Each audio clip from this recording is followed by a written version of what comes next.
Welcome to the Startup Grind. I'll just take a second and say that Startup Grind is a global startup community. We are in 173 cities and we are in 67 countries. Basically designed to, this would be my elixir of life because I'm losing my voice here.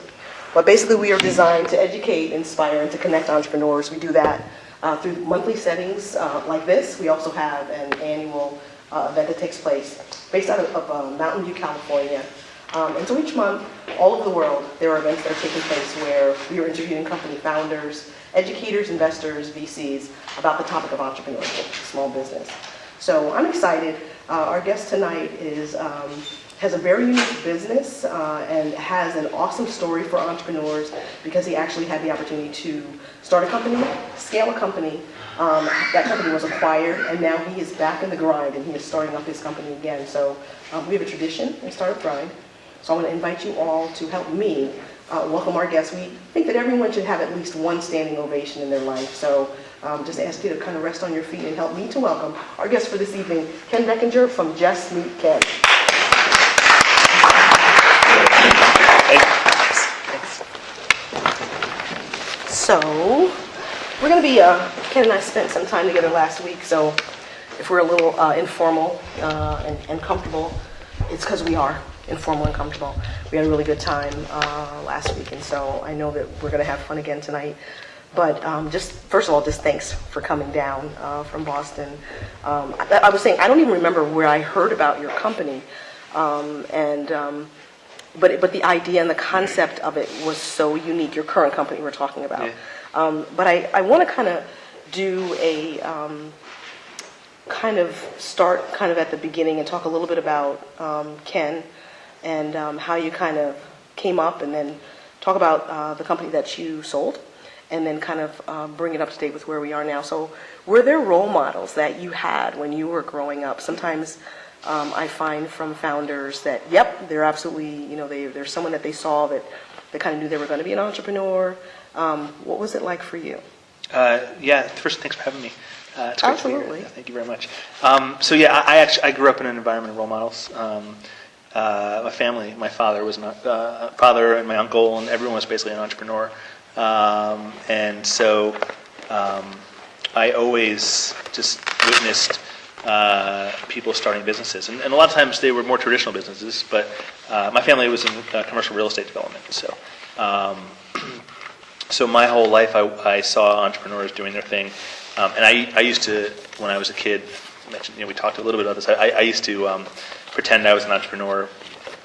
It's kind of dorky, but like when other kids were out playing, I would sit in my room and pretend I'm running a business and stuff. Everyone does that. Yeah. Do they all do that? No, they do. Oh, okay. That's just you. That's what my mom told me. Everyone did that. So it's like, Mommy, which is good stuff, you yes, know.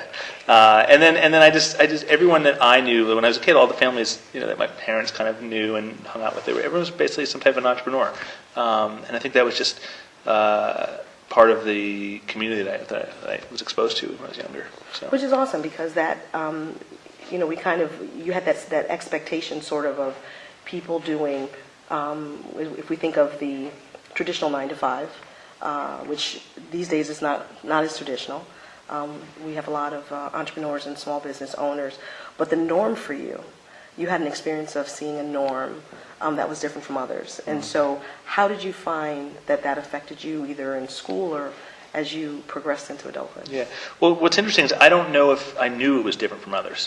Right. Because it's what I saw. Because it was your norm. Yeah. Sure. So I just remember, like my dad, for instance, I just remember, they were creating things. In that case, it was shopping malls and, real estate. And so, and then my mother was also always into something and very free-spirited. And so for me, that was kind of the norm. And I think I also, I have a hard time fitting into guidelines. So the ability for me to then, after I'm done with school and college, and say, okay, I want to go sit in an office, for 8 hours a day.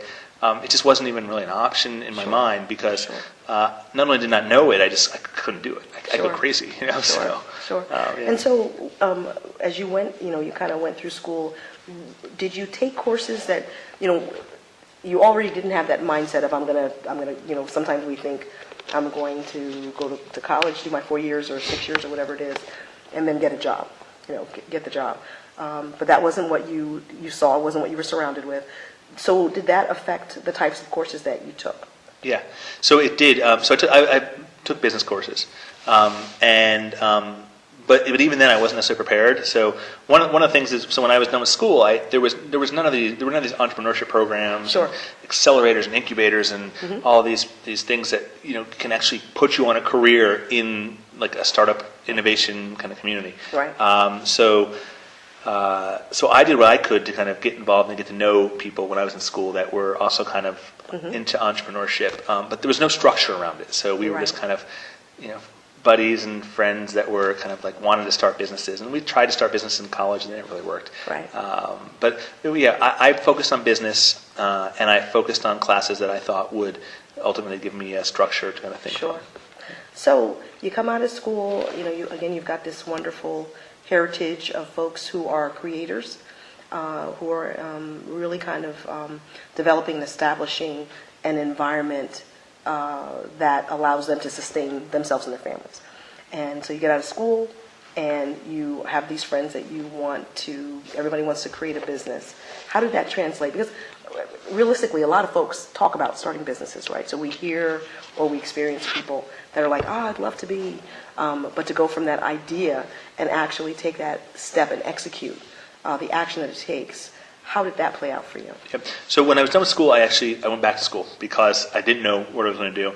All my friends were going to work at consulting companies or finance institutions, and I didn't fit in there. So after that, I went out and just basically started a business, and it failed. It was miserable. What business? It was just this silly kitchen pack kind of thing. It was like, it was something. It didn't belong in the world. So it was funny, but it was a learning experience, And Sure. I tooled around with that for a little while, and then eventually I made my way to New York City, and I had a job here and there, still trying to find my way. Started a network for young professionals, and it actually was acquired by another business. This was in the first .com boom. And so the company that acquired it was all stock, and so we went over there and started working, and then that company imploded, just like every other company imploded back in the first .com boom. So that's kind of how I found my way. But it took me time in the beginning to find out who I was. I didn't really know who I was out of school because I knew I was an entrepreneur, but there was no path. Sure. To say, oh, you're an entrepreneur, go down this path. Now there's tons of paths. Right. Yeah. So, and I don't know that I realized that first company. So you actually had a couple of companies that were acquired. I never really count that one as being acquired. It was acquired. Sure. It was we didn't know what we were doing. We were getting this Sure. thing off the ground. Sure. Met someone that was doing something similar. They had a lot of funding. Right. And they're like, "Do you want to come on team up with us?" And we're like, "Yeah." So they basically Sure. took it. They gave us some stock. We all started working together, and then I forget how much money they raised. It must have been like $8 million or something. Okay. Maybe that's too much. I don't know, but I don't remember what it was. This is a while ago, and it's still kind of. Going along. Well, it imploded because Okay, everything because of the imploded back then. Yeah. So, it sounds like, even, and we had this conversation, one of the things I love about doing these interviews is having a conversation with folks, begin to explore their story, and then having them kind of backtrack and say, what you said really speaks to the entrepreneur, the DNA, the journey, which is, I have no idea what I'm doing, I don't know who I am, but I've got this freedom and liberty, kind of a mindset that I'm going to explore this thing. You jumped out, started a company. It wasn't exactly what you thought it would be. Actually had this company acquired. And this is like this sort of the entrepreneur blueprint that we see, that occurs.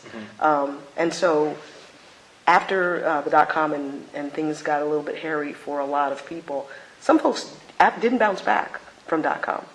So again, we're seeing this blueprint or this DNA in an entrepreneur. Talk about what happened after that. Sure.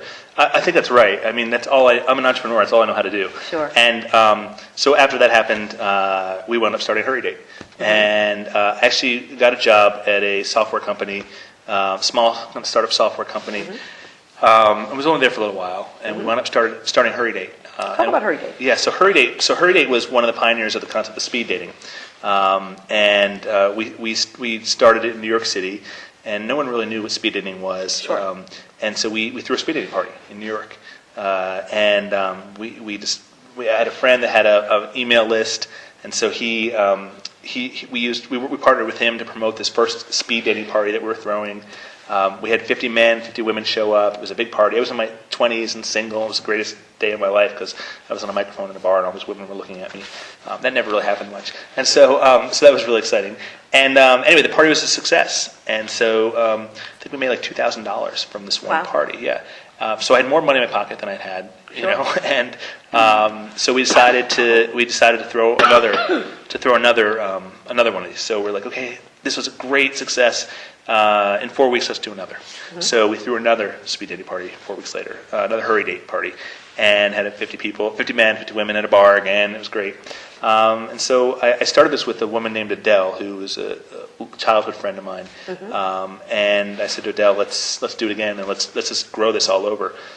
So we started throwing these Hurry Date parties. And we kept doing that until we were doing, at its peak, about 150 of these a month in 45 cities. And then took that business and added an online dating component to it, and which is interesting because we would take people from our events and bring them out of the events and put them into the online dating, people from online dating into the events. Right. And we built that business, and it was fun. We bootstrapped it more or less. Right. We never took outside venture money, partially because we kind of wanted to bootstrap it, and also, frankly, we weren't really venture fundable. Sure. So it was tough, but we did it. We bootstrapped it. We had one angel investor in the beginning, and then at one point, another friend of mine, we needed money to make payroll once, so he gave us a little money. But we built that business, and then eventually.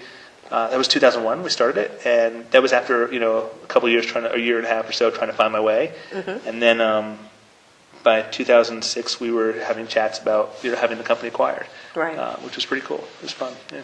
So let's talk for a second about. We went kind of quickly about how you we did this, and then there was a business, and then we didn't. And I'm just like it doesn't. Your typical person, perhaps, is not going to enjoy that same type of. Smoothness. It sounds really smooth when you're talking about it or looking at it in retrospect. One of the things that you talked about, which is very important to new company starters, new founders, is co-founders. Team, building that team and having that founders. And you said that Adele was a friend from childhood. And so that doesn't always translate. Sometimes we hear about friends that come together in businesses, and it's not a good mix. It's kind of oil and water. So talk about how you went from hey, let's do this this thing. Well, first of all, let me say that I just said it, and it sounded very smooth. Yeah. It wasn't that smooth. So, I mean, it was tough. It was probably we were very lucky, and so it was probably smoother than a lot of people have it. Sure. But it was still challenging. I mean, there were tough times. Talk about challenges. Talk about challenges. So we got way ahead of ourselves in marketing. Okay. To the point when we found ourselves having bills and not enough revenue. And we had to dig ourselves out of some serious holes at some points. And we did it. I mean, the way we did it was we basically owed a lot of money at one point. And because we spent a lot of money to market it in the beginning, and it just took time to catch up. And and we just basically called these vendors and said, listen, we can't pay you. We will pay you, but we can't right now. And we did. Right. And we just spent time paying everyone back. But that was tough. And there was a lot of challenges like that. As far as a partnership, having a partner, I think it's the most important thing you could probably do in any type of startup. Adele and I, we had a really unique chemistry because we had known each other for so long, and we were very close friends. In the beginning, though, it was still rocky because we had to kind of learn how to be together as partners, not just friends. As opposed to friends. Right. Yeah, and I think we both had a lot of growing to do. I had a lot of growing to do, but the beauty of it was that our relationship at its fundamental kind of at the core was so strong that ultimately through those rocky periods we all kind of figured it out, and that's why we were successful, I think. And that chemistry we had is what made us be successful. And if we hadn't had that, when things got rocky or so in the beginning, we might have kind of not made it. And that's really interesting. when you're looking at, as someone that's interested in starting a business, how do you do that? I mean, you already had Adele, and was it just the two of you for that particular business, or did you have other team members? And if so, how did you go about coalescing the team? So we had a team. So it was Adele and I, our friend Chris, who was he was a small partner because he helped us promote the business in the beginning. And then we had one angel investor who was an active angel investor. And then we hired people. So we had a team of about, I don't remember, maybe there's 8 or 9 of us. Mm-hmm. And then we had about 100 or so freelancers in all the different cities that were running our events for us. We built it so we could run it really lean, though. So we had some technology that at the time was kind of cutting edge. It was an event management system that allowed us to run all of our events all over the country, and with only kind of one person at the dashboard. Right. We had to build a team to do it. Okay. And that's one of the things that I think I've learned over the years, and I don't think I recognized it back at the time. But I recognize it now is that, I recognized it, but I really recognize it now that we were successful because of that team we built. Sure. We just kind of came up with this idea and built a framework for the team to kind of execute, and that's what made us successful, I think, yeah. So I'm listening to you talk about, I wasn't even thinking about that Hurry Date was in so many different cities. So one of the things that I hear company founders talk about when they have off-site locations, mm-hmm. is really building that culture, that firm foundation in the place, being able to maintain that, especially once you go. And I mean, you were national, you weren't international, but you were in different states, in different locations. So how were you able to, with people that you're working with on a regular basis, so your face-to-face interaction, I can see how you can establish a culture. How do you then take that culture and make it a real part of what's happening in those other places to make it, because obviously it worked. Yeah. So we were international at one point. We were in Canada and the UK. Oh, okay. Okay. So I think the answer is today. What I would tell you is make sure that the people have a shared value system and culture and think the way you do. How do you establish that? Well, what's that? How did you do that though? Because again, you're working with people, your day-to-day people. Yeah. But how do you then do that? We had no formal process, so that's why I say, like, today, what I would tell you is, like, we would look for, we have a set of core values that we run our company by. Okay. And when we talk to people and anyone that works with us at all today, they fit into those core values, or we don't work with them. And Gotcha. And that's just because they have to think like us, For example, one of our core values is family first. I am married, I have 3 kids, and anyone that works with us, they don't have to be married to have 3 kids, but family has to be important to them. Sure. Because that's just, otherwise when they're out partying on a Thursday night till 2 a.m. and we're all home with our family, then it just doesn't work. It's a disconnect. Which is fine. Right. I don't expect everyone to be home with their family, but core values are really important. Now, back then, we didn't have any type of structure around that thinking. It was just basically us recruiting people, and I think the type of people that we attracted were just like us. Got it. And that's how we kind of replicated that culture and maintained that culture. And if I think about it, back when we were really successful, just about everyone that was running our events was likely recruited by us or somehow trained by us. Mm-hmm. And as a result, to the degree that they could be, were kind of replicating us. Sure. And kind of like the Borg. Yeah, but it wasn't with the Borg. Yeah. Star Trek. Oh yes. Yeah, just like the Borg. That just came out. Sorry. That's quite right. I watched Star Trek too. It's good.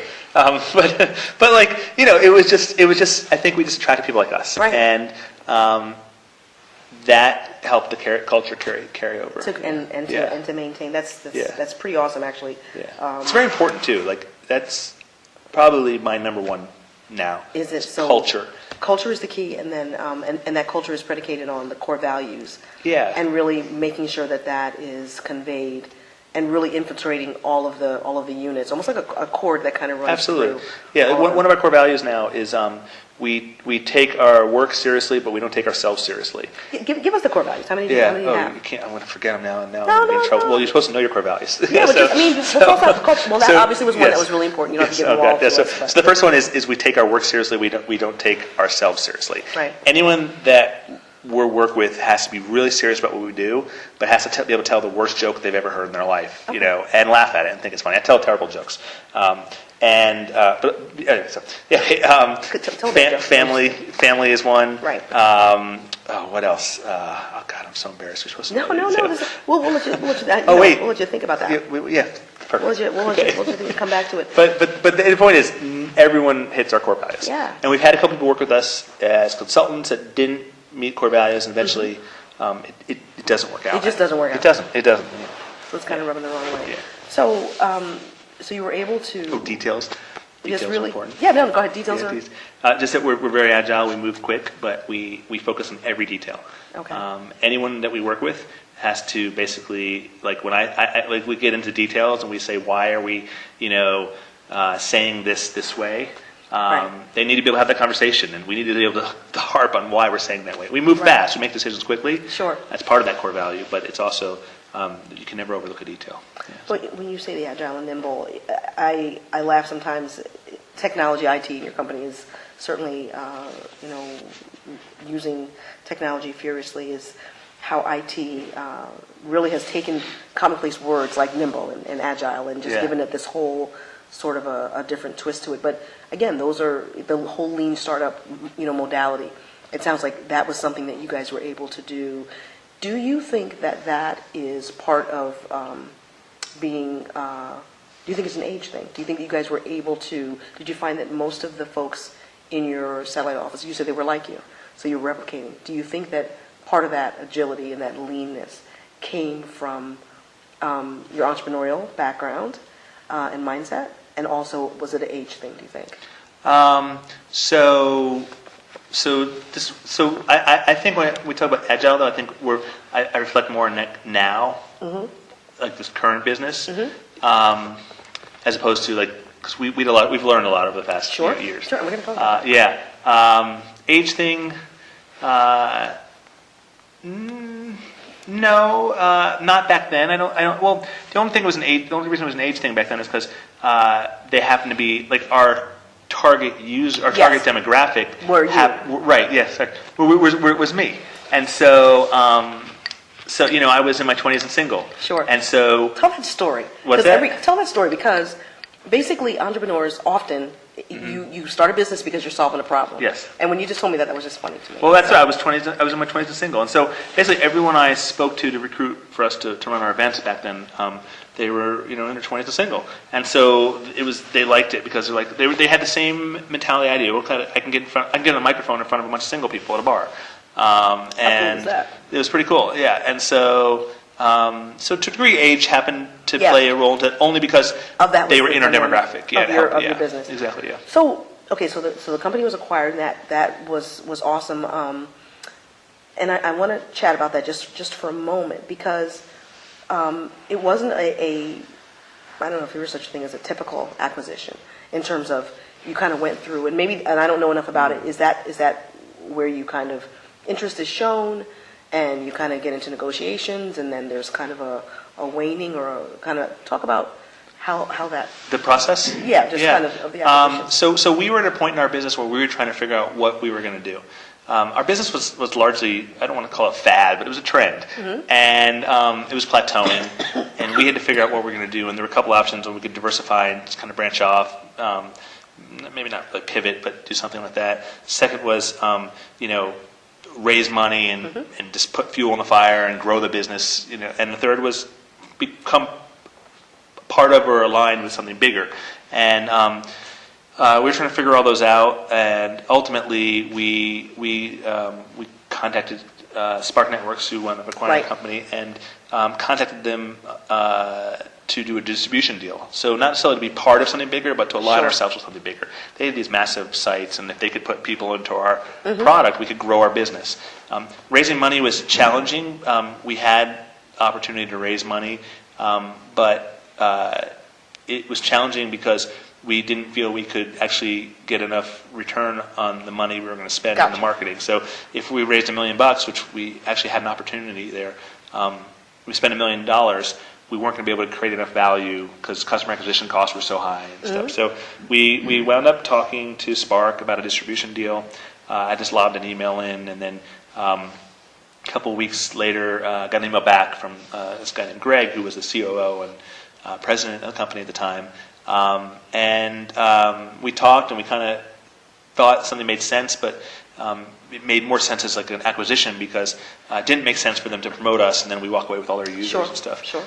So got to know Greg, and he was great. Like I really liked him, and that's I don't know if you could tell, but culture and like Absolutely. all that's really important to me. And really liked him, and 'cause so we just all kind of thought an acquisition would be the right move, but we couldn't agree on Terms. Yeah, I mean we thought we were worth a lot. They thought we were worth not as much, and Sure. but we also knew we didn't want to sell a business, Right. and we didn't want to sell it if it wasn't worth a lot. Sure. So long story short, I think it took like 6 or 7 months, volleyed back and forth, and finally we just came up with some kind of structure that Yeah. made sense. Yeah. And then we did a deal, and we went with the business when we sold it, and we were bootstrapped. So Okay. what that meant was that we had the ability to sell it for probably a lower amount, be more flexible than if we had venture capital. Sure. Who are going to be looking for their dollar Yeah, back. and which made it more attractive to the acquiring company and stuff, and so. And so selling for a lower amount, we still owned most of it, and so we could still, make a little money too. Okay. And so it was a good experience. It was not just a hey great, let's Sure. do a deal, we all agree. It was a Kind of having. hey great, let's do a deal, but we're nowhere near Right. like what we agree on. It was an interesting experience, interesting process. Sure. I was green, I was like this naive entrepreneur who had just basically been throwing dating parties for a living, and Right. And then it went. So okay, so we've sold our company. We work in the company a bit. Things are good, and we decide that we want to have another company. And so you enter again into. You're still in the online dating space, and this is where the story becomes personal and interesting. So talk about how you decided. Because I believe it was Adele, again, co-founding with you, that you were going to start another company. Talk about that process and bring us up to date. So my wife and I, Jess, we met through Adele. So Adele I've known Adele since I was 16 years old. I probably owe my life to her. We started a business together. Right. I met my wife through her. Right. She probably could claim that there's like 5 other things that she's responsible for in my life. She's really cool though, so she probably wouldn't, but she could. And so Adele, when we were transitioning our business our Hurry Date from the offline to the online, we researched every online dating site out there to know the market. We had like these screens on the wall, and Adele found a website where women were posting guys up there that were not right for them, but like because Adele and I are friends, and so. Sure. And Jess was on this website and posted one of her guy friends and saw this post of me that Adele put up there. Right. And the post was it was me with this like pumpkin, and I was like, and when Adele put the photo up there, I'm like, Adele, take that down. That is the goofiest picture. The anti-dating picture. Exactly, and I'm like, Adele, I'm much cooler than that. She's like, well, no, that's actually you. And I was like, yeah. And the reality was Adele knew what she was doing, and she wrote things about me. So Jess saw this, and she saw this picture, thought I was like goofy and funny, and then she saw a picture of Adele, and Adele was really attractive and like sophisticated, and so she's like, okay, he's goofy and funny, she's kind of attractive and sophisticated, he must not be that bad. Right. Adele and Jess chatted back and forth, and then Adele basically introduced us. And that's so basically, long story short, Jess and I, we met about 2 or 3 weeks later. We met and went right over by the Central Park Zoo in New York City. Walked in, and it was like 12 minutes into the date, no lie. Walked back left corner is where the monkey exhibit is. And I don't know if you've been there, but it's cool monkeys. And I love monkeys. Anyway, so I'm right there with you. Okay, good. So I've got more humor if you want it. Yeah. So anyway, long story short, we were back by the monkeys, and we both remember at that moment that we both knew we were getting married. And wow. And we scheduled the date at 2 p.m. on a Saturday. That way we could bail by 4 and still have our Saturday night. Yeah, we stayed together till 11 p.m. And then 2 weeks later went on our second date, and that was it. And so anyway, long story short, as any married couple, they people are always asking them how you met. People ask us how we met, and we tell them our story, and they're like, "Oh my God, that's adorable!" And the site that we met on eventually was acquired, and the acquiring company shut it down. Okay. So there was nowhere for these people to go Right. to meet. People wanted to meet the way we Sure. met. So one day, Jess and I were talking after this whole, years later. Jess and I were talking, and we're like, "Let's do this," and we're like, "Yeah, let's do this." And the name Jess Meet Ken comes from the way Adele and Jess were chatting, Right. and that's basically our premise: is that it's a dating site where women are posting guys, Sure. where that they think would be great for someone else, and the women can write about him, and everyone can chat and talk and get to know each other, and it's pretty cool, and it's very personal to me, as you can Right. probably tell. So I could go on for an hour talking about this, but I'm gonna zip it so you can have. That's too funny. Yeah. But talk about, so it's a very unique, taking a unique way to the dating story. As you say, it's super personal to you. But again, you've gone from this building a company, scaling this company, selling a company, and now you're back at ground zero. And talk about how this process has been, because it sounds like it was different. It theoretically should have been the same. You're starting a company and you're ramping it up. But the dynamics, you bootstrapped your first company, which I think a lot of companies do. They start off with their own or friends and family money before they think about needing other resources. Talk about what you guys have been up to since you started. Yeah. So we. I think we thought that maybe we could bootstrap this business too, and we have. Basically, we've not taken. We have recently, but until now, Right. we had not taken any money in. And the idea was for us to build a website, charge some subscription fees, make some money, and then start building the business. Right. And that doesn't happen in today's world, not in a hyper-competitive space like online dating. So what we've done is we put this website up there, and we've learned a lot. And based on everything we learned, have basically they went out to go raise money, and Okay. not a lot of money, just some angels, and basically said to the community, we have this product. There is now there's proven there's demand for it. We've also proven that we made a lot of mistakes, and we are fixing these mistakes, and we need money Right. because we are now going to take that and make the product better and grow it. And so we're actually we raised some money for this, and this business is going to take money to grow it.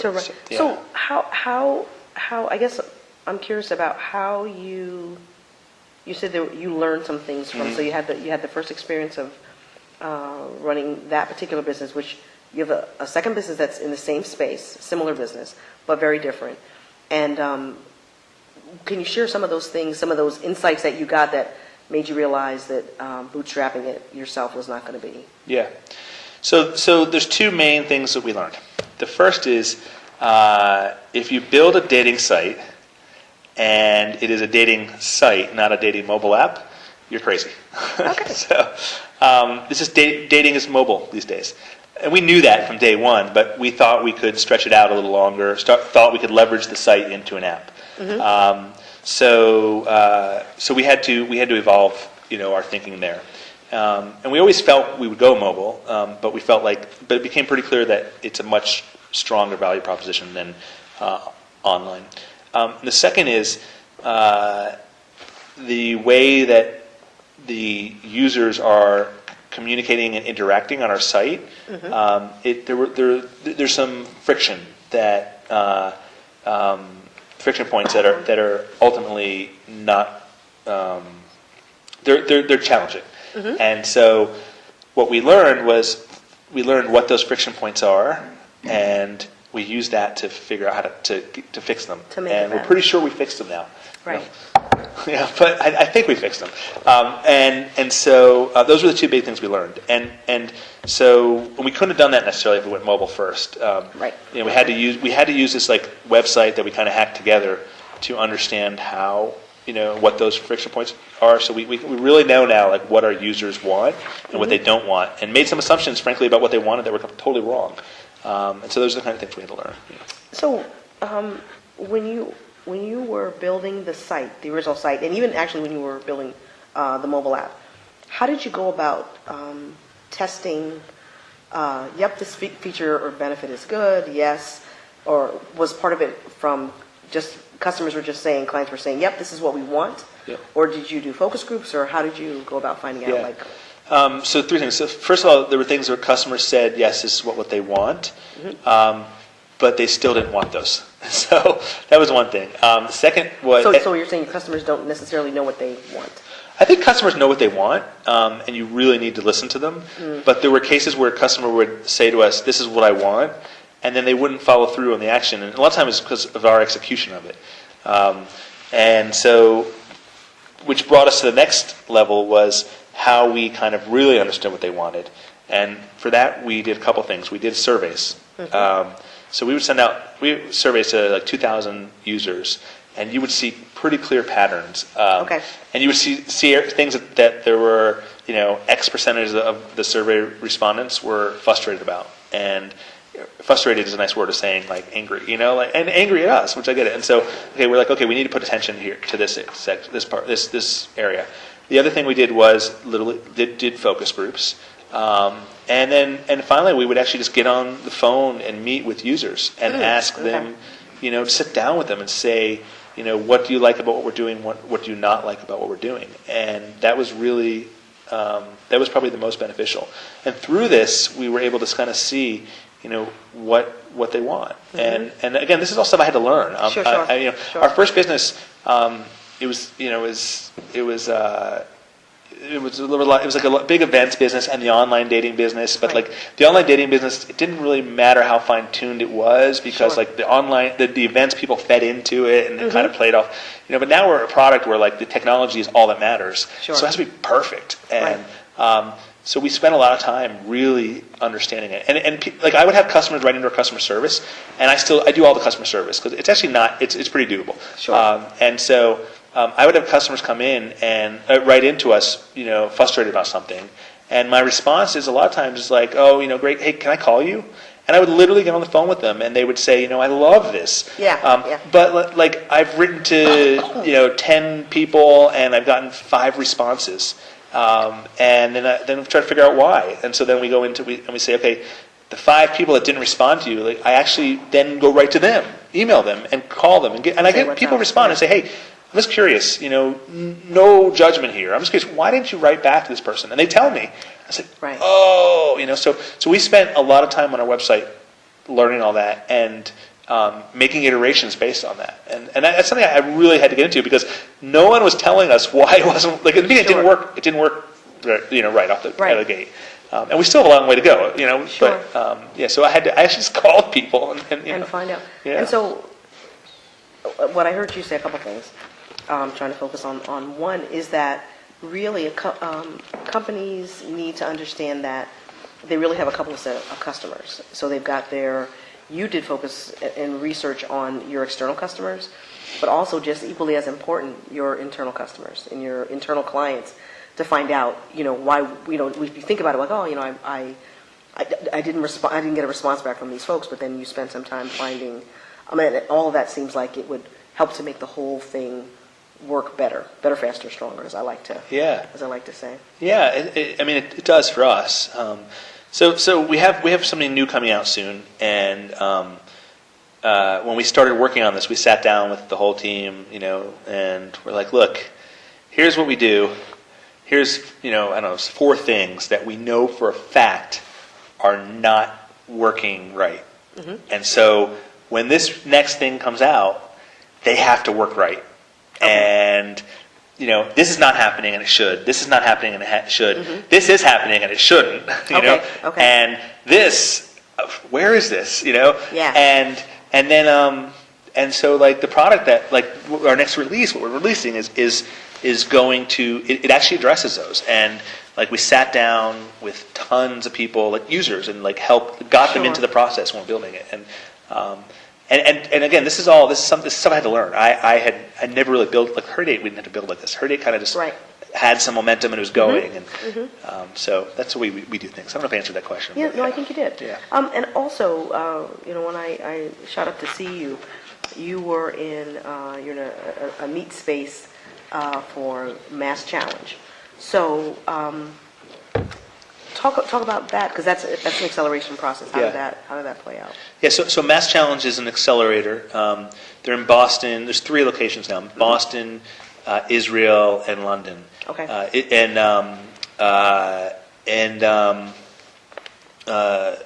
MassChallenge, the best way, it's just a big accelerator. I think there's over 2,000 applicants or so. What they do is every year from late June to late October, they run an accelerator program. There are 128 startups in it. And so we applied for the 2014 class, got in, and basically you move into their massive, like 26,000 square foot, like cool warehouse space down in the Seaport in Boston. And you work with 128 other startups for 4 months to grow, to accelerate your business, to grow it. Sure. And you're exposed to mentors and advisors and talent that helps you build your business. You're exposed to 120 other startups of frankly, some of the smartest, most talented people I've ever had a chance to kind of meet and get to know. And just resources are thrown at you. So we were part of the last class. It was a really valuable experience, and I encourage everyone to do it. And I went in there after Hurry Date, and so I think, I questioned myself. I was like, okay, how much value do I get out of this? And I knew I'd get value out of it, but it just blew me away by how much value I actually got out of it. And I loved it, because I loved being around all the energy, you know. And then we got invited to be what they call an alumni in residence for 2015, which is, I think there's about 6 startups from the last class, and we kind of go in with the next class to kind of be almost like alumni camp counselors, kind of to work with the next class to kind of help them go through the accelerator program. And we get to get free office space and get to take advantage of all the resources. So really cool program. It's awesome. It's really cool. It's a very neat space. Yeah. So I wanted to leave a few minutes for folks to have questions, but before we go to that part, what would you leave us with? What would you like to leave? In the room, I know we've got some students and we've got some business owners and we've got some aspiring business owners and company owners. What would you, just looking back, kind of either something that you would share even with your class of folks at MassChallenge? Well, what I suggest is take this for what it's worth. I'm just a bald guy that's fighting the good fight. But I would say. There's 2 things that I think, 3 things that I think that I kind of, the way I kind of live my life as an entrepreneur. First is just get out there and do it. He's going to be after you for that, but go ahead. Oh, yeah. Well, no. I'm just kidding. Yeah, but I maybe we could maybe get some sponsorship rights. No, but I think you hear it all the time. Someone starts an idea, and everyone's like, "Oh, I had that idea." Right. Like, so why did you do it? Yeah, And exactly. I think a lot of times it's fear, and I get it. I understand that it's a hard thing to do. But just work on your idea. The second thing is to try to make it as smart, as well-informed decisions as you can, and kind of check yourself every time you don't think you know an answer, and get input. And take it in, because you don't want to just make decisions based on what you think. You want to make sure you kind of, to the degree you can, you're making decisions based on what other smart, experienced people have told you. And then the third thing I would say is talk to people and get out there and understand your market and just talk to people that are experienced in what you do. Talk to customers. And this is kind of a new thought, over the past 5 years or so, where with lean process, and I love that stuff. I mean, I've really kind of tried to take in as much of that as I can. And the idea of getting out there and just putting your business out and building it with your stakeholders is so valuable and so helpful. And I think you can see a lot of times, like, I have people that I know, they're like, well, it's I don't want to tell everyone what I'm doing, and I don't want to get out there. I'm like, honestly, just get out there and tell them, because you're going to be able to take that information in and improve your business, and then you're also going to be able to see if you really have a business, and pivot and kind of chart your course. but you're also building your business. You're building your market as you go. So those are 3 things I would say. But the biggest thing is just go out there. There's so many resources out there nowadays, especially if you're in a big market. And if you're not in a big market, you can connect with people in like Boston or New York City or San Francisco and LA and all these big markets. And people want to support you. And there's tons of support out there. And take advantage of that. So just put yourself out there. That's the biggest thing. Yeah. Okay. Yeah. So questions? Anyone? Yeah, I'm curious about the business model. It's one, how you get paid. Do the women who recommend the men are right post, are they compensated? And it seems to me, people just posting themselves on a site that you've taken, you've raised the quality. I think it's a fascinating approach you've taken. You've raised the quality of the posting on the site. But you actually need someone who knows someone to do it, which means there are fewer people generally around. I mean, that's a dating site is because somebody doesn't know anybody. And so could you just sort of speak to the general business plan? How many people do you have on the site? How people are being compensated? That kind of thing. Sure. Right now our users are not compensated. We don't make money, so we will. But we have a premium model that we will eventually plan to charge for. But in my business, emphasis is placed on attracting users at this stage, and so I need to do that. We were charging people, and there was just so much friction. We tried to see if it would work, and there was a lot of friction, and so. Even though we were making some money, we weren't attracting enough users. And if I need to go out and grow this business and make it attractive to like the investment community and frankly make it attractive to the marketplace, I have to have a lot of users. No one wants to be on a dating app with 1,000 users in a market. They only want so if I'm in Boston, they don't want to be on it with 1,000 users. They want to be on a market, on an app that has 50,000 users in Boston alone. So that's what I have to go after right now. What was the other part of the question? It was... Well, you have to have a pair to Yes. get a posting, Yeah. which is more unusual. Yeah. And it's also raises the quality Yes. of your site. Yeah. So I agree. I mean, the quality, I think the quality is better. The quality, if you look at the people that are on our app, it's just a higher quality individual as far as I'm concerned. And who am I to judge, right? But I think that it's a really good quality. And ultimately, women just can join. It's the guys that have to be posted by a woman. But we find that there are women. There's plenty of people out there. And typically, every guy knows at least one woman that could put him up there, even if it's his mother, And so, Mom, put me up. Yeah, I don't. It's good. Your mom knows you really well. So yeah. So do the women who post have to be willing to take a telephone call, because that part is very valuable. Yeah. In the Not a telephone call, but the women talk. right. Yeah. So the women all communicate on the, they can talk too. So yeah, we don't give any phone numbers out or don't connect them that way, but yeah, they can talk. And if they want to exchange phone numbers, they can. What we find too is women actually become friends, And Adele and Jess are buddies, But you'll see women, they introduce someone and they're like, "Hey, you're really cool too. We should go out sometime," and that happens. So it's pretty cool. Yeah. Does that help answer your question? Yeah. Yes. Yeah. Good. Anyone else? What did you do to get into MassChallenge? Was there anything special? Did you know anyone, or did you just simply apply and got in? So we just applied and got in. MassChallenge. So one thing I think that's really cool about MassChallenge is that it really is merit-based, getting in. There are people that I know that applied and didn't get in, and I was shocked, And then because what they do is the judging is actually by the community. So they have judges that come in from the startup community and Boston community, and they're the ones reviewing applications. And there's a criteria and coding system, and so.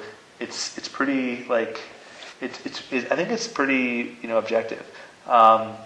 Ultimately, you can get references and those kind of things. I think help like if you're, I'm not part of the judging process, so I don't know. So this is just kind of me thinking how it works. But like there are, I think if you're maybe on the cusp, maybe that code helps pull you over. But so what we did, we applied.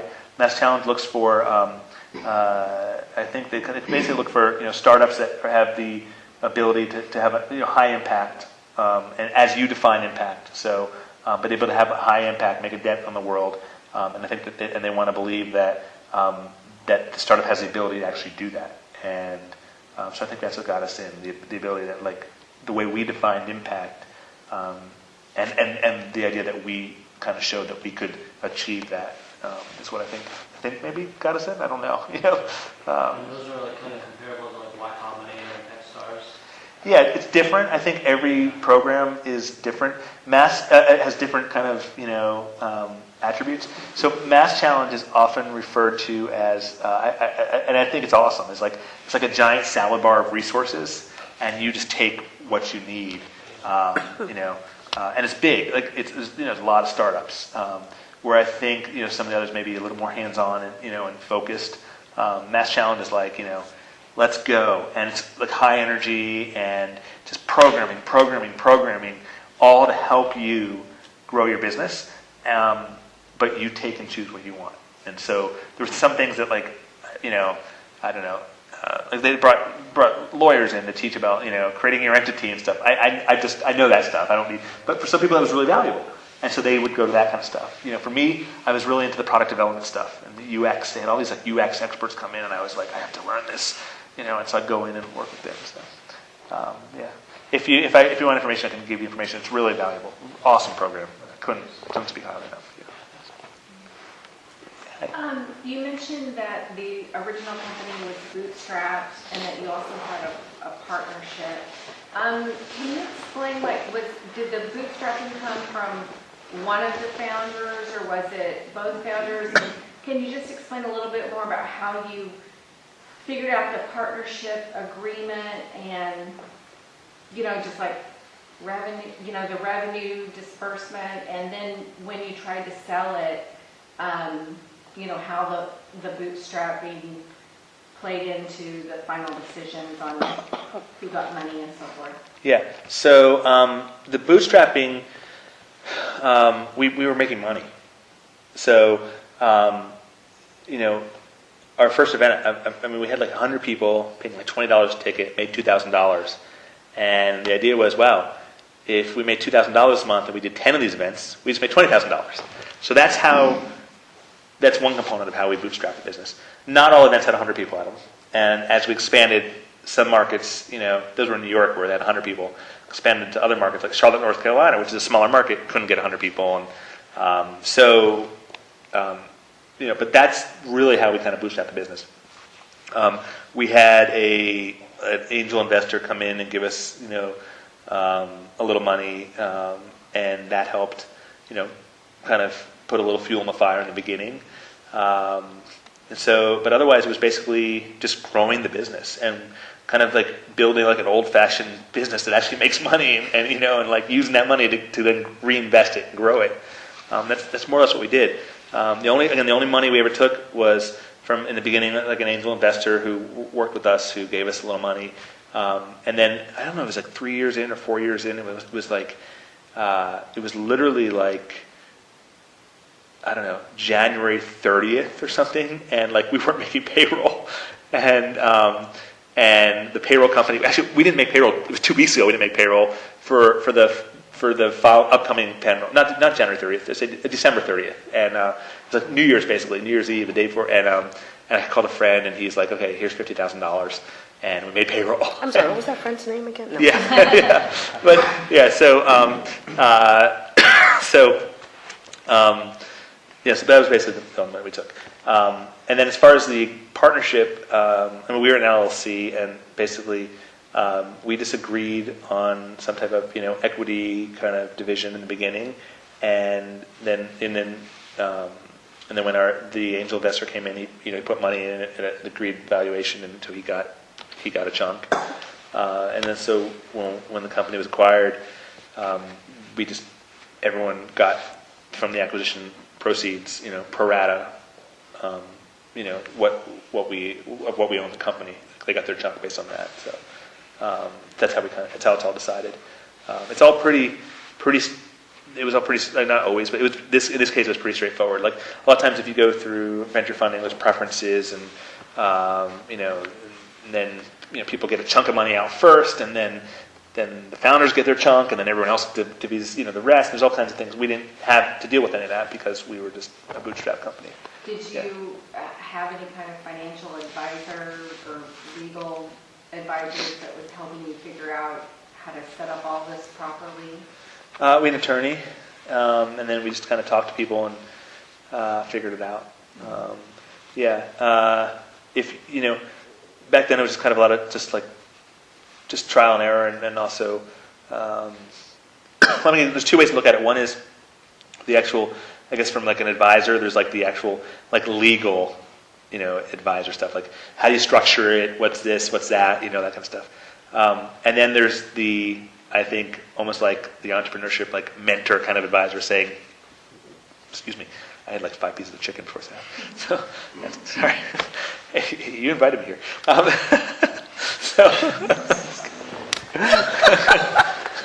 So it was good chicken. Chicken rocks. It was pretty awesome, actually. So, but then there's like the entrepreneur mentor who can basically say, listen, here's what maybe is fair, So maybe if you're asking about like advising and mentoring, advisors or mentors, I think I would suggest those two types. So one that kind of like advises you on the technical legality and how to set it up, and the other to say like, hey, listen, you're bringing on a partner. I think they should get this type of an equity cut. Here's why. Here's what's typically done. Here's what's kind of what market, and then here's some kind of vesting, schedule or something. Where do I find one of those people? So I'm not familiar as much with this market, but so in Boston, for example, there are just a lot of, and I'm sure there's stuff here, or you could tap into other markets. I can get some information for you because we're taping. So it's okay. It's okay, okay, but cool. I know I had a question over here. Oh yeah. I thought you had a question. Oh, okay. Good. You mentioned you have to get. I'll get you right next. You mentioned you have to get just get out and do it. How do you protect yourself legally, especially dealing with apps and programs, things of that sort? So, what form of protection do you use? So help me define like protection, like patents, trade. Yeah. So if you have a technology that you think needs to be so if you have some kind of IP that you think needs to be protected, I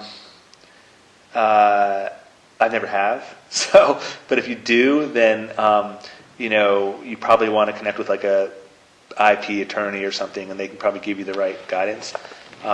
If you don't have something that's like a patentable type of technology, and you just have like an idea, I don't think you need to protect yourself, to be honest. And that's just my opinion, just because you hear this over and over again. It's very cliche, but like it's the execution. And my business has been out there now for out there for like 6-7 months. I'm sure people are going to copy us and probably are and do it better than us. I hope not better than us, because that's my hope.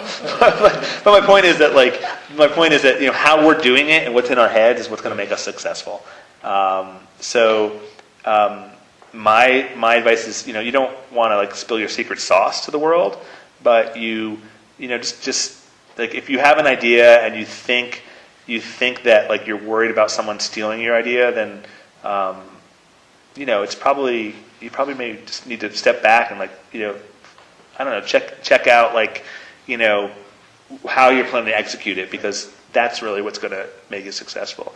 And then I don't ever deal with, this is one thing that I was taught once, and I don't know, it doesn't really apply to me, but I'll just repeat it because I thought it was really smart, was like a lot of times like with patents, if it's not always even worth it, I think, to file a patent, and because again, it's just, you want to just get out there and get to market, and the ability, the time and the money and everything you spend to patent it, and then someone can maybe get out there and change that 20% or whatever, I don't know, and knock you off anyway. It's like, so it's all kind of fluid and gray.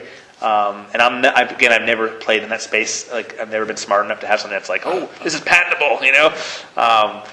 Everything I do is always like, you know, oh, we've got an idea. We better go really fast, you know? And so I don't know. But that I don't know if that helps, you know? Yeah, but go fast, execute really, really well, yeah, so.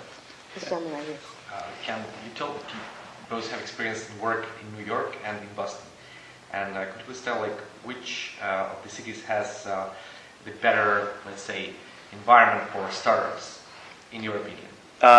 In my opinion, they're both amazing for very different reasons.